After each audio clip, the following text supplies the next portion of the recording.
لو بتحب المعلومات دي عن عالم البترول والبريمة اعمل لايك واشترك في القناة ويلا بينا.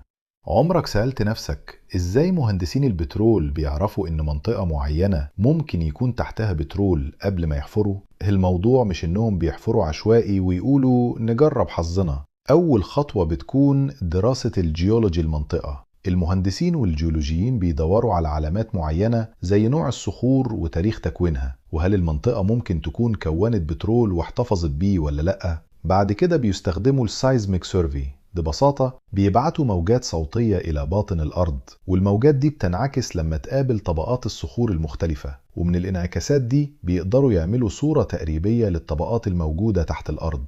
وهنا بيدوروا على حاجة مهمة جدا اسمها تراب.